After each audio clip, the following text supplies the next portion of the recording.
वर्षों के संघर्ष को जम्मू कश्मीर और राष्ट्र के संवैधानिक समाधान की दृष्टि से भारतीय जनता पार्टी के नेतृत्व ने धारा 370 हटाकर जम्मू कश्मीर को नई संभावनाओं से परिपूर्ण किया है। पुरानी अपेक्षाओं को किस तरह से हम धरातल पर फलीभूत करेंगे, इस संकल्प को आज आपके सामने प्रस्तुत करने का मुझे सुअवसर मिल रहा है। मैं सत शर्मा जी का, तरुण जी का आभार व्यक्त करती हूं कि आज भारतीय जनता पार्टी देश भर में इस बात का उत्साह और उत्सव मनाता है कि धारा 370 हटने के बाद जम्मू कश्मीर में 84,000 करोड़ का अब तक निवेश पहुंचा है। भाजपा के कार्यकर्ताओं का ये गौरव है कि नरेंद्र मोदी सरकार के चलते जम्मू कश्मीर को न सिर्फ IIM, IIT और एम्स की सौगात मिली, बल्कि साथ ही जम्मू कश्मीर के नौजवानों को मुद्रा योजना के माध्यम से सशक्त करने वाली भाजपा की सरकार आज तो 3 लाख नौजवानों को जम्मू कश्मीर में करोड़ रुपए की मदद वरिष्ठ महिला नेत्रियां हैं करने का मेरा अनुभव रहा है, मेरा सौभाग्य रहा है। हम महिला कार्यकर्ताओं का ये गौरव है कि Jammu Kashmir reorganisation second amendment act 2023 के तहत 1/3 आरक्षण जम्मू कश्मीर की लेजिस्लेटिव असेंबली में महिलाओं के लिए जो सुनिश्चित की हमारे नेतृत्व ने, वो महिला के प्रति सम्मान और महिला के माध्यम से क्षेत्र के विकास को किस प्रकार से सुनिश्चित किया जा सकता है, हमारे उस संकल्प को दर्शाती है। आज 25 संकल्प जो भारतीय जनता पार्टी जनता के सम्मुख लेकर जा रही है, उनमें से कुछ संकल्पों का मैं उल्लेख करना चाहती हूं। मुझे इस बात का गौरव है और इस सभागार में उपस्थित, मंच पर उपस्थित भाजपा की महिला नेत्रियां, कार्यकर्ता इस बात का गौरव करती हैं कि प्रधानमंत्री मोदी के नेतृत्व वाली सरकार ने जम्मू कश्मीर में अब तक 84,000 सेल्फ हेल्प ग्रुप्स के माध्यम से 7 लाख बहनों को ये मौका दिया कि वो लखपति दीदी बने।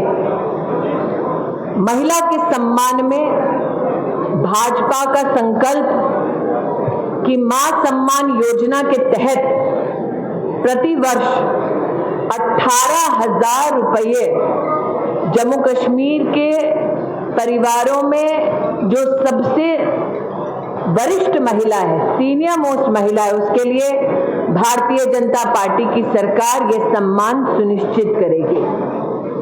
हमारा ये गौरव है कि हमने उज्ज्वला योजना के माध्यम से जम्मू कश्मीर में 1,17,000 से भी ज्यादा परिवारों को जोड़ा और अब हमारा संकल्प है कि मोदी जी के नेतृत्व में उज्ज्वला की इस योजना के तहत भाजपा की सरकार जम्मू कश्मीर में बनते ही 2 फ्री LPG सिलेंडर्स प्रति वर्ष प्रधानमंत्री उज्ज्वला योजना के अंतर्गत जम्मू कश्मीर के इन गरीब परिवारों में बहनों को दिए जाएंगे।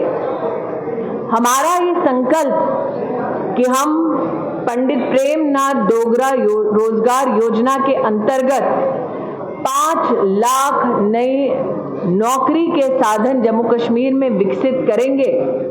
इस बात से और भी सशक्त होते हैं कि मुद्रा योजना के तहत 3 लाख नौजवानों को हम ऑलरेडी जम्मू कश्मीर में मदद दे चुके हैं।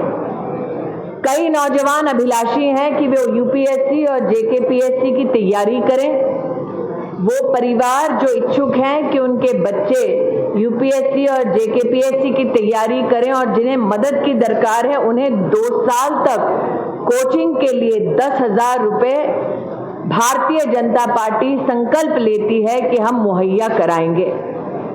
हमारे लिए ये गौरव का विषय है कि देश में डिजिटल क्रांति लाने वाले नेता का नाम नरेंद्र मोदी है और उनके आशीर्वाद से भारतीय जनता पार्टी संकल्प लेती है कि दूर दराज इलाकों में जो छात्र हायर सेकेंडरी क्लासेस में पढ़ना चाह रहे हैं, उनको लैपटॉप और टैबलेट्स देने की व्यवस्था भाजपा की सरकार जम्मू कश्मीर में करेगी।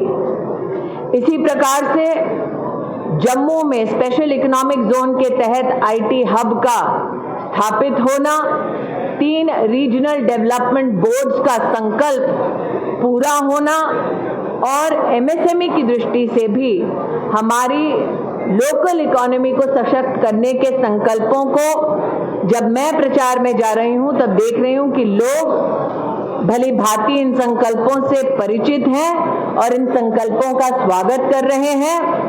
इस अभिलाषा के साथ कि भारतीय जनता पार्टी की सरकार द्वारा जम्मू कश्मीर सफलता के नए आयाम देखेगी, सफलता के नए शिखरों को छुएगी, मैं कार्यकर्ताओं के माध्यम से जनता को आह्वान करती हूं कि लोकतंत्र के उत्सव में वो बढ़ चढ़कर हिस्सा लें, अपने लिए, अपनों के उज्जवल और सुरक्षित भविष्य के लिए भारतीय जनता पार्टी को अपना समर्थन दें।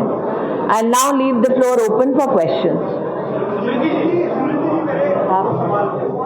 आप रेगुलेट कर दें और मुझे अगर रिपोर्टर का नाम और पब्लिकेशन का नाम पता चले तो। अजय वाचलू जी, ABP news.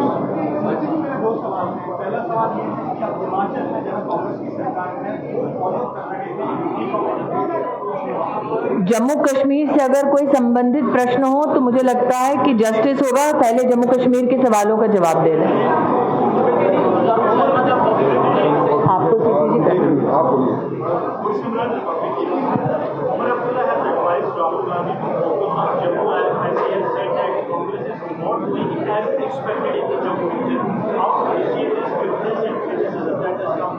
Umar Abdullah has just announced that Rahul Gandhi has failed in Jammu, thereby announced that the Congress party is losing.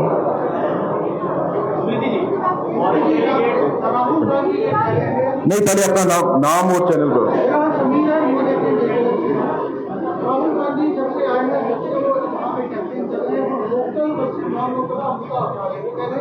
बाहर से लोग आएंगे तो सरकार के बाद बाहर से यहाँ कब्जा करके बैठ गए हैं, लोकल वालों को खतरा। आपको क्या लगता है कोई नैरेटिव को सेट करने की कोशिश करें? कांग्रेस पार्टी देश को कई मुद्दों पर विभाजित करने का दुस्साहस कर रही है। हिंदुस्तान में जन्मा हुआ व्यक्ति जिसकी रगों में हिंदुस्तानियत और हिंदुस्तान का खून दौड़ता है, क्या वो देश के किसी भी भूभाग में बाहर का हो सकता है? और ये अपने आप में हास्यास्पद है कि कांग्रेस के ऐसे अध्यक्ष भी रहे हैं जो हिंदुस्तान में जन्मे नहीं। जवाब दे दिया मैंने।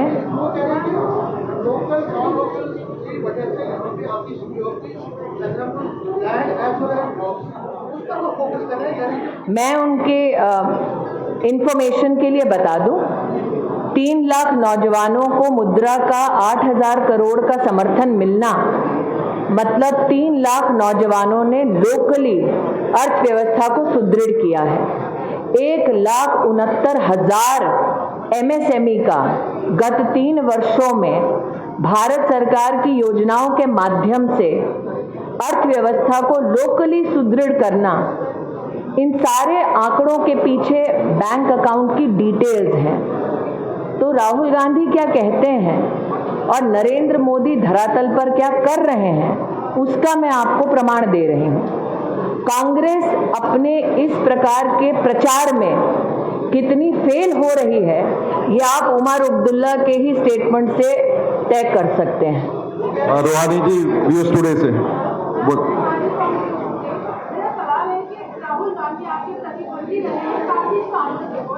Do you have a question about Jammu Kashmir?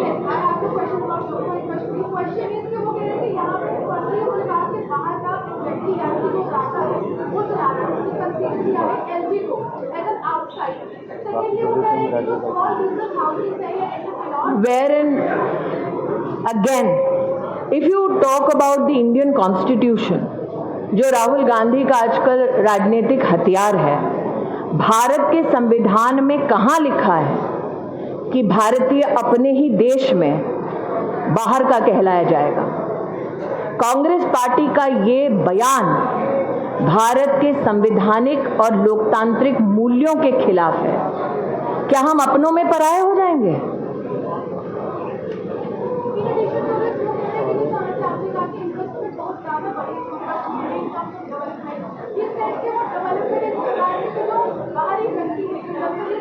Congress party का दुख ये है कि धारा 370 हटने के बाद जम्मू कश्मीर की तिजोरी पर लूटने का उनका अधिकार चला गया है।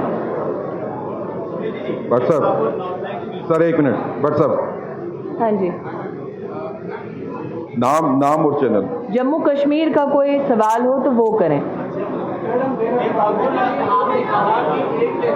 आप तेजी जी, यू हैव टू रेगुलेट वहाँ से। हाँ जी,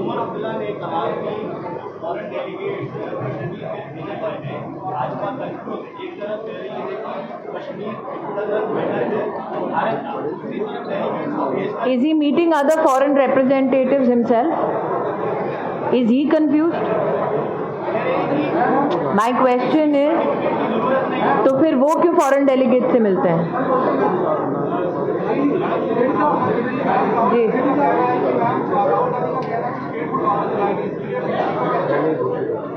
भारतीय जनता पार्टी ने संसद में स्टेटहुड रेस्टोरेशन का संकल्प बोल दिया है। प्रधानमंत्री जी ने, गृह मंत्री जी ने और सुप्रीम कोर्ट में भारत सरकार के प्रतिनिधि सॉलिसिटर जनरल ने विधिवत लिखित अपना स्टैंड रजिस्टर कर दिया है। स्टेटहुड के विषय में कांग्रेस का प्रॉमिस है आंदोलन और बीजेपी का संकल्प है रेस्टोरेशन। फर्क ये है कि केंद्र में बीजेपी की सरकार है जो इस संकल्प को पूरा कर सकती है, कांग्रेस की सरकार नहीं है। बस ठीक है।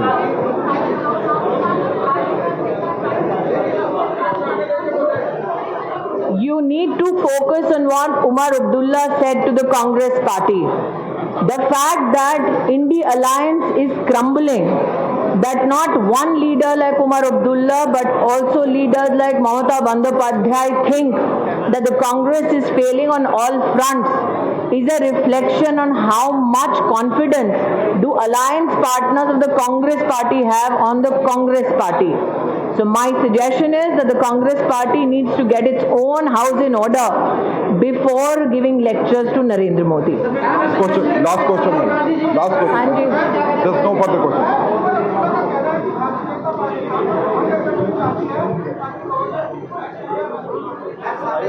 क्या उमर अब्दुल्ला साहब ने हार मान ली है? क्योंकि पहले तो कह रहे थे उनकी पूर्ण बहुमत आ रही है। भारतीय जनता पार्टी हर मंच से कह रही है कि हम सरकार बनाएंगे। हमारे यहाँ पर पॉलिटिकल स्टैंड का डाइल्यूशन नहीं हुआ है। उमर साहब का ये कहना अपने आप में आपको संकेत है कि उन्हें अपनी हार साफ दिखाई दे रही है। Thank you ma'am, thank you, धन्यवाद ji, thank you, thank you, thank you, thank you, thank you.